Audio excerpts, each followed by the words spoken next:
كنتم خير أمة أخرجت للناس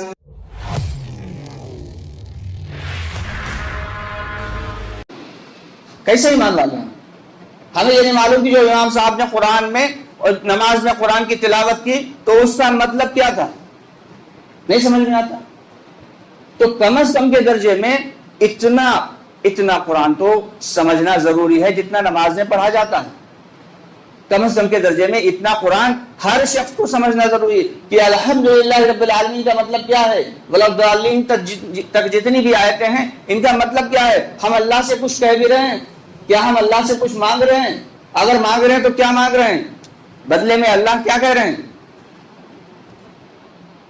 جو قرآن پاک کی آیات پڑھی جاتی ہیں چنندہ، کم از کم علم ترى کیف سے لے کے سورہ ناس تک ان کا ترجمہ ہمیں معلوم ہونا چاہیے کہ جو امام صاحب پڑھ رہے ہیں تو وہ ہماری سمجھ میں تو آ رہا ہو.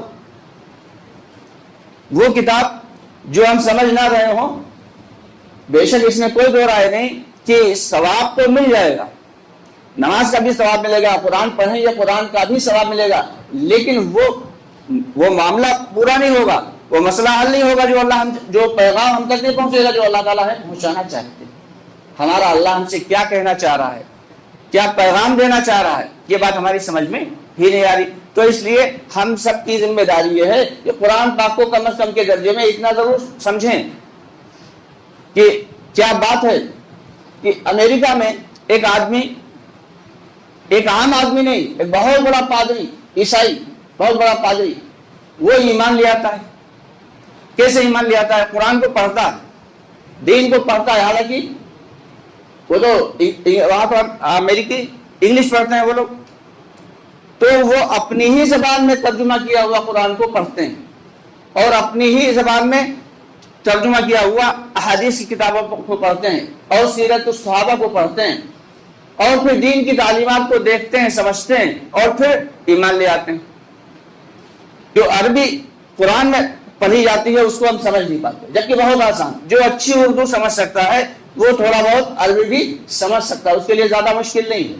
تو اس لیے ہم سب کی ذمہ داری یہ ہے کہ صرف قرآن کو پڑھیں نہ، بلکہ اٹھا کے جزدان میں لپیٹ کے تاپ پہ نہ رکھ دیں، بلکہ روزانہ قرآن کو پاؤ پڑا پڑھیں اور ایک صفحہ اس کا ترجمہ پڑھیں.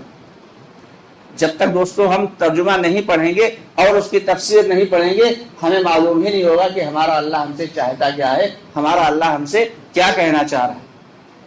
تو اس لیے ہم سب کی ذمہ داری یہ ہے کہ باقاعدگی سے فکروں کے ساتھ قرآن پاک کی تعلیم کو حاصل کریں. ضروری نہیں کہ ہر آدمی عالم بنے، ضروری نہیں کہ ہر آدمی حافظ ہی بن جائے، بلکہ یہ ضروری ضرور ہے کہ ہر آدمی قرآن کو سمجھنے والا بنے. اللہ کے یہاں باقاعدہ اس کے بارے میں سوال کیا جائے. لیکن افسوس کی بات یہ ہے کہ ہم جو سب سے اہم کتاب دی گئی، یعنی غیر ایمان والوں کو جو کتابیں ملی وہ ان کو سمجھتے بھی ہیں، لیکن ہم سب کو اللہ رب العالمین نے جو سب سے متبرک کتاب قرآن پاک عطا فرمائی، ہم اس قرآن پاک کو نہ تو پڑھ رہے ہیں نہ ہی سمجھ رہے ہیں، اور جو پڑھ رہے ہیں تو وہ سمجھ نہیں رہے، جو سمجھ رہے ہیں تو ان پاک کو اٹھا کے تاپ میں رکھ دیا، یا اگر پڑھ رہے ہیں تو اس کو سمجھ نہیں رہے ہیں. اور فرما رہے تھے کہ ابھی تو حالات کم آئے ہیں، اگر ہم نے اپنی روش کو نہ بدلا تو آگے حالات مزید بھی آ سکتے ہیں. تو اس لیے ہم سب کی ذمہ داری یہ ہے کہ دین کا بھی علم حاصل کریں اور دنیا کا بھی علم حاصل کریں. کہ صرف دنیا کا علم حاصل کر لینا یہ کافی نہیں. اپنے بچوں کو بے شک کانوینٹ میں ہی پڑھائیں، اپنے بچوں کو انگریزی تعلیم میں اور عصری تعلیم میں بھی آگے سے آگے بڑھائیں، لیکن ساتھ ساتھ میں دین کی تعلیم، ان کی بنیاد مضبوط ہونا چاہیے. اس کو جب بنیاد مضبوط ہوگی تو عمارت مضبوط ہی کھڑی ہوگی. اور اگر بنیاد کمزور ہے تو اوپر کتنی بھی اچھے ٹائلز والی عمارت بنائی جائے وہ خوبصورت تو دیکھنے میں لگے گی لیکن اس کی مضبوطی کا کوئی ٹھکانہ نہیں. تو اس لیے ہم سب کی ذمہ داری یہ ہے کہ اپنے بچوں کے ساتھ وقت گزاریں، ان کی صحیح تعلیم و تربیت کریں. آنے والی نسل جو ہے، ہماری آنے والی نسل، اس کے سامنے مزید مجاہدات آنے والے ہیں، مزید حالات آنے والے ہیں.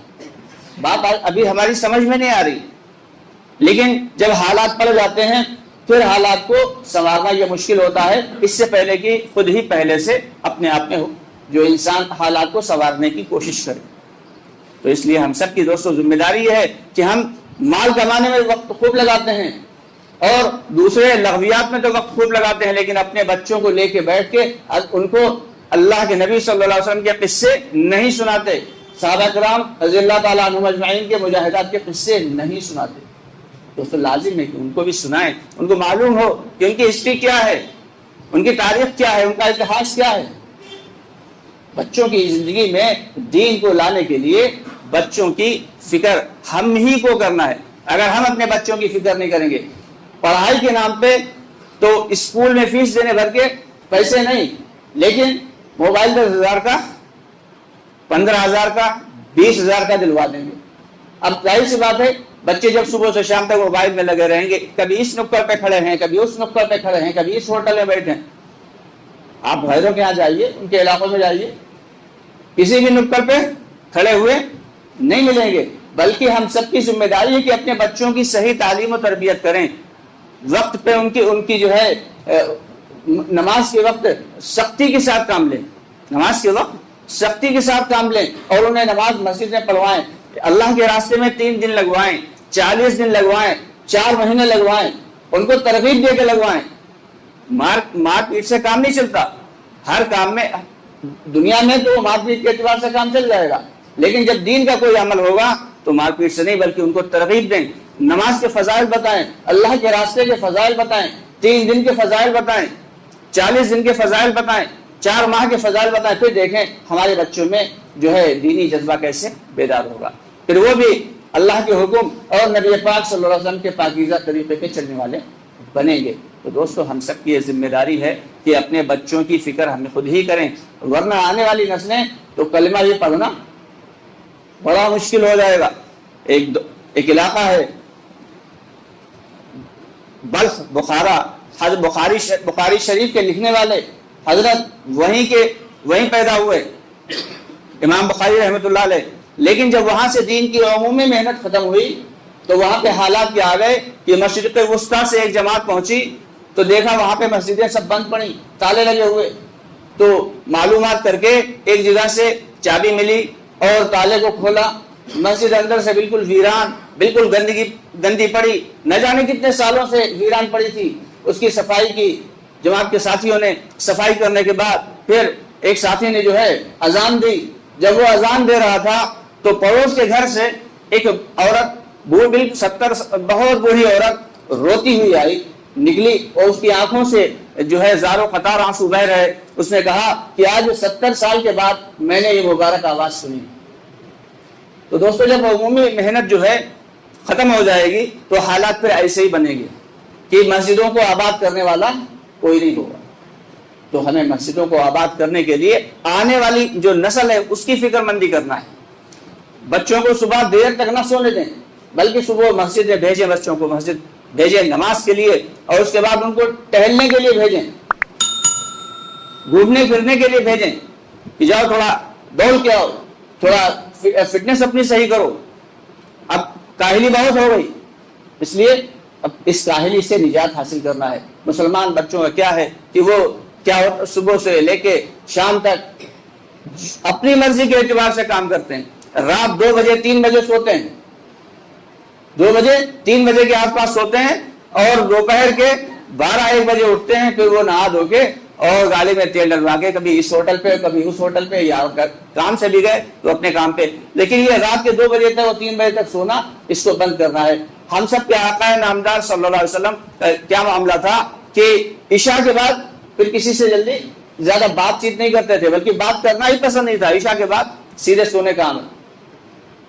تو دوستو ہمیں اپنی زندگی اسلامی شعائر کے اعتبار سے لانا ہے کہ ہماری زندگی جب اسلام کے اعتبار سے آئے گی تو ہمارے دل کے اندر جو ہے وہ ایمان پیدا ہوگا، اور پھر ہم سب کے آقا نامدار محمد صلی اللہ علیہ وسلم کے طریقے پہ چلنے والے ہم لوگ بنیں گے۔ تو دوستو ہم سب کو فکر کرنا ہے، آنے والی نسلوں کی فکر کرنا ہے کہ کیسے ہماری زندگی میں دین آ جائے اور کیسے ہماری آنے والی جو نسلیں ہیں ان کی زندگی میں دین باقی رہ جائے۔ تو اس کے لیے جب تک ہم خود فکر مند نہیں ہوں گے تب تک فائدہ نہیں ہونے والا۔ کریں گے سب لوگ انشاءاللہ. اللہ تعالی ہم سب کو کہنے سننے سے زیادہ عمل کی توفیق عطا فرمائے.